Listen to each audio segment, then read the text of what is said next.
Imago Reddit. Today's story is My birth parents had me grow up in foster homes, but when their other children discovered my existence, instant karma happened that destroyed their perfect family. My birth parents met during their university years. My mother became pregnant accidentally. Neither of them were prepared for parenthood and didn't know what to do. After consulting with their families, they decided to give me up for adoption. That's how I ended up in the foster care system. Living in foster care was incredibly painful. I didn't have a family of my own, no one to lean on or turn to, and I felt constantly alone. It wasn't just the absence of family that made everything so difficult, but also the constant bullying I suffered. The older kids always picked on me for being shy and different. I wasn't the type who could defend himself easily, and my introverted nature made me the perfect target. They made fun of me for being studious, for not fitting in, for being too quiet. For many years I knew nothing about my origins, who my real parents were or what my story was. I knew nothing about my biological parents or the reasons that led them to give me up for adoption. That part of my life seemed like a complete mystery that no one talked about. Eventually, a family adopted me, and at first it seemed like things would finally improve. I was excited, full of hope, thinking that this new family would be my chance to start a new life. But I quickly realized that this new situation wasn't as good as I had hoped. The family that adopted me seemed more interested in the money they received for taking care of me than in really caring about me. They treated me as if I were just another responsibility to take care of. I was assigned to sleep in a small, crowded room with several other children who had also been adopted. We were all crammed into the same space with no privacy, and it felt suffocating. It was hard to feel like part of the family when they treated me that way. The only thing that kept me going was school. It was the only place where I could concentrate on my studies and try to build a future for myself, even if everything else in my life was so complicated. At least at school I had the opportunity to temporarily escape and dream of something better. When I was in secondary school, something incredible happened that I will never forget. I won the school spelling bee, and it felt like one of the greatest achievements of my life up until that point. I was extremely proud of myself, and I still remember that feeling of joy and fulfillment. To make it even more special, my name, picture, and the name of my school were published in the local newspaper.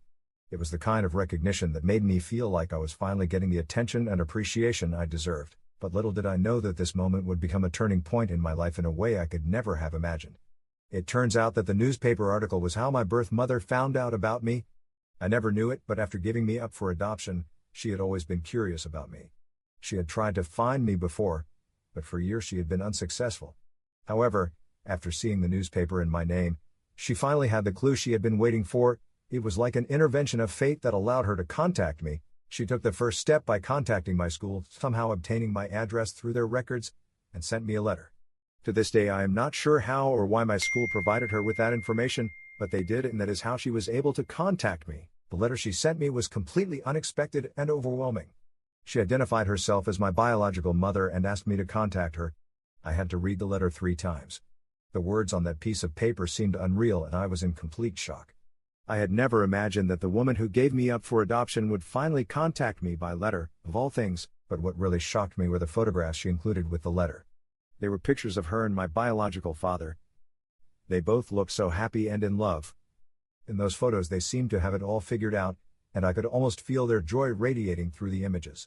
Looking at them, I could see something of myself in my mother's smile and features. It was a strange feeling to recognize that connection and realize how much I looked like her.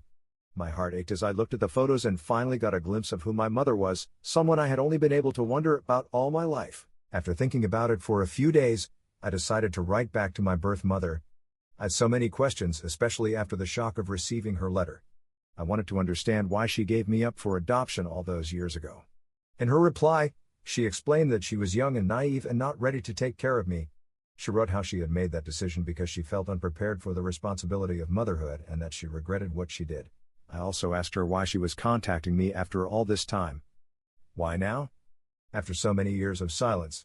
In her next letter, she told me that she had always thought about me and had been curious about how I was doing and where I lived. She said she had never forgotten me and had wondered how my life had turned out.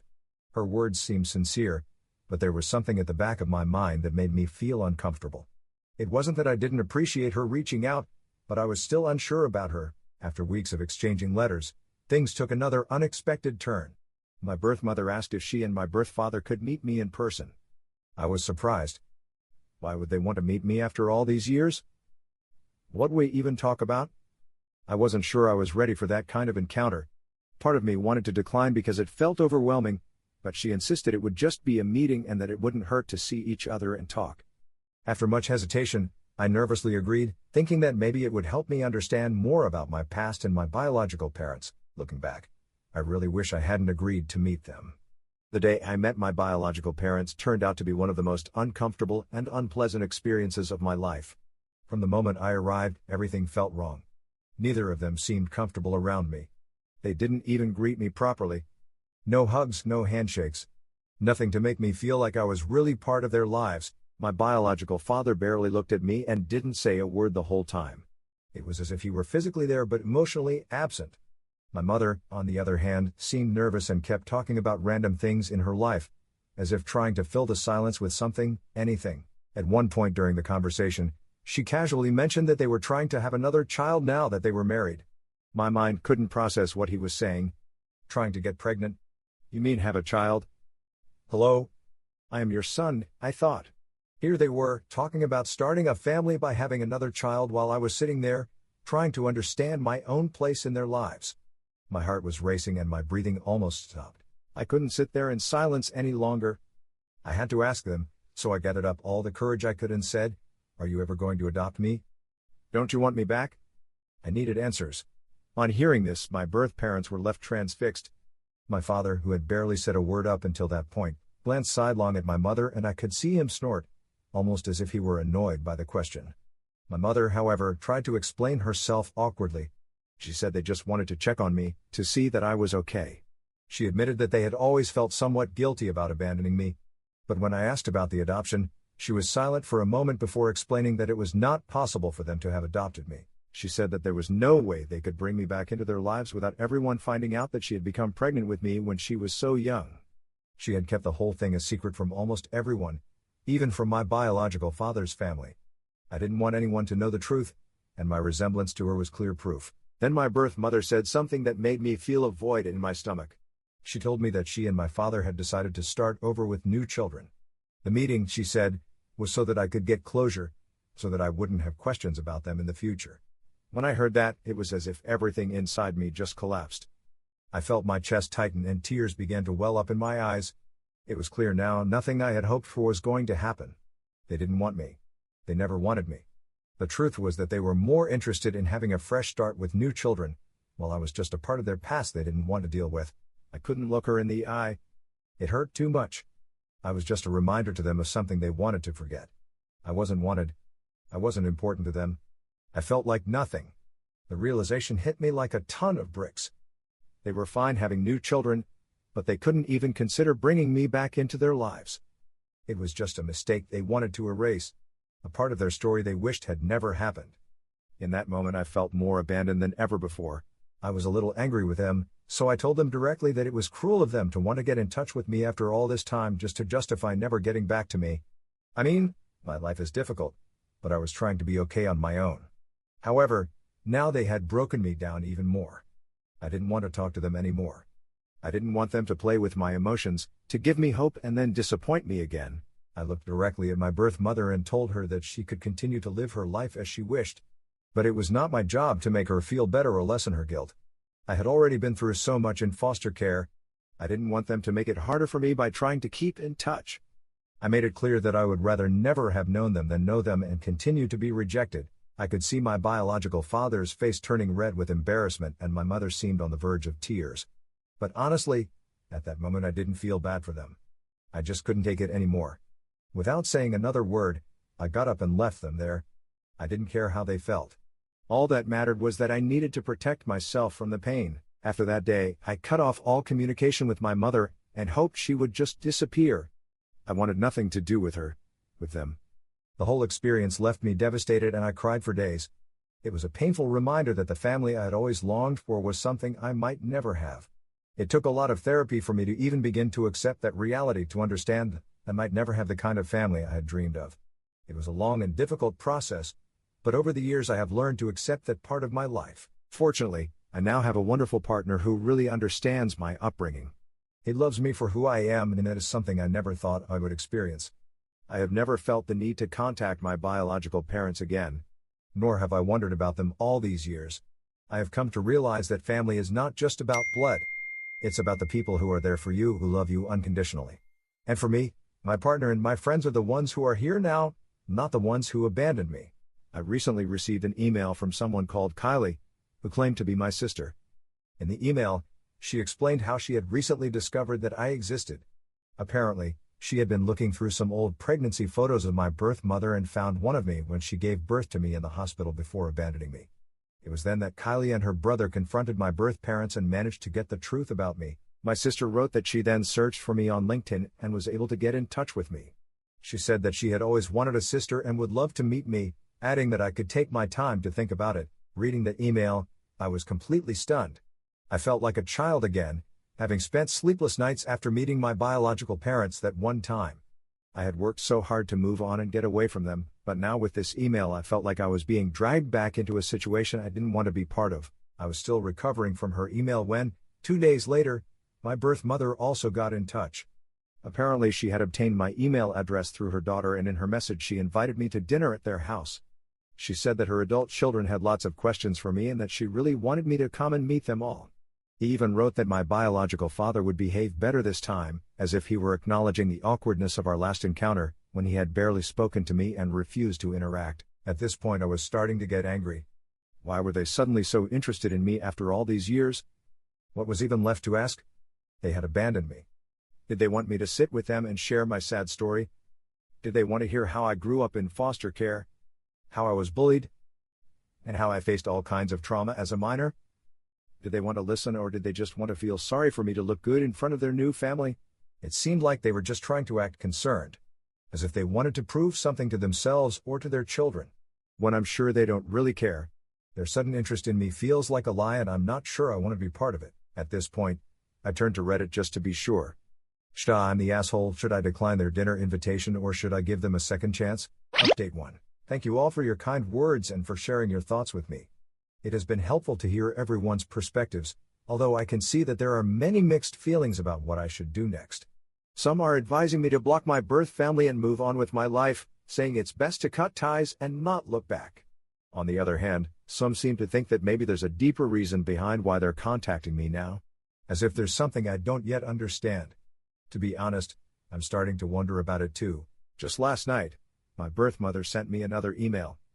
She asked if I was going to accept her invitation to dinner next weekend, and even asked what my favorite food was so she could make it for me. At first I didn't know what to think. It felt a little unsettling, to be honest.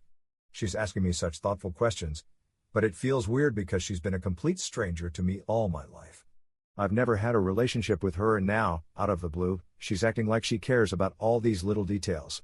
What I like to eat, when I can come, etc. It's confusing because part of me wants to believe that maybe, after all these years, she is genuinely trying to make up for lost time, to build a connection. But another part of me can't help but wonder if it's all a bit too late. Why now? Why is she asking about my favorite food after all this time of silence? I have a feeling about this. There is something almost uncomfortable about the sudden change in his behavior. I am still torn between wanting to give my birth family a chance and feeling cautious, unsure of what his true intentions might be.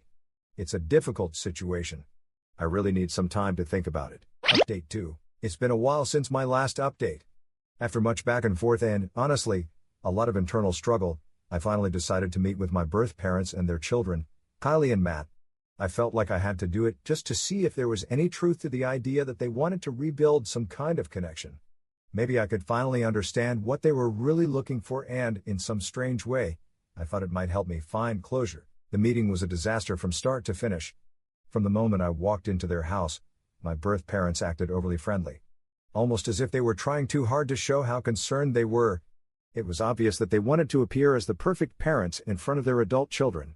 Almost as if they were trying to erase the past and prove that they weren't the villains who had abandoned me. Their behavior felt so rehearsed, so calculated, as if they were putting on a show for their children, trying to get a free pass from them. I could tell that they didn't want to be seen as bad parents, especially not in front of their children. This time, even my biological father asked me a lot of questions about my life, and he seemed overly enthusiastic about meeting me. As Kylie and her brother were asking me lots of questions about my life in the foster homes, I decided to be completely open and honest with them, just as they wanted it to be, and to share the painful truth about how terrible my childhood had been. I told them about the abuse, The bullying, the isolation. I opened up about all the things I had faced, all the things I had endured growing up without a family, without anyone to care. It was difficult to open up, but I felt that if I was ever going to have any kind of conversation with them, it had to be real. While Kylie and her brother looked at me with surprise and concern, my biological parents, instead of showing empathy, immediately tried to minimize everything I said. They dismissed it almost as if it wasn't as bad as I was making it sound. They said things like it probably wasn't that bad and suggested that maybe I was just trying to gain sympathy by exaggerating my experiences. That hurt deeply. I was bearing my soul, sharing some of the darkest moments of my life, and they dismissed it as if it were nothing. I felt like they were minimizing everything that had happened just to feel better about themselves. Fortunately, Kylie and Matt understood what I had been through. They were more sympathetic to me than my biological parents. They seemed angry that their parents had even tried to interrupt me and play down my feelings. I could see the guilt in their eyes. The shock that my biological parents had hidden all this from them. I'm sure they also felt bad that, while they had both had a great life with my birth parents, I had been abandoned to fend for myself all this time. Not that I was trying to make them feel bad for me, but hearing the truth seemed to hit them hard. Kylie had tears in her eyes as she hugged me, and she and her brother turned on their parents and asked them how they could be so cruel as to abandon their own child. Her brother also kept telling me how he would have loved to have two older sisters growing up instead of just one, and it broke my heart a little to hear that. This was the first time that anyone had really shown any emotion about what had happened to me, and it made me feel truly seen. But in the end, despite everything, my biological parents still turned the tables on me. They started accusing me of making up stories to try to turn their children against me. My biological father called me jealous and hateful. His words felt like a slap in the face. After everything I had said, after all the pain I had shared, now they were acting as if I were the problem. My birth mother also kept saying that, although she still felt guilty about giving me up for adoption, I should at least talk about the good things in my life instead of focusing only on the bad. It was as if they were trying to distance themselves from the truth by labeling me as angry and resentful, as if my emotions were some kind of attack against them. My birth parents simply couldn't see that all I wanted was acknowledgement, maybe even an apology for what they had done, but instead, they were blaming me for how they had made me feel. They didn't care at all about understanding my pain. All they cared about was protecting themselves and avoiding the guilt of their past decisions.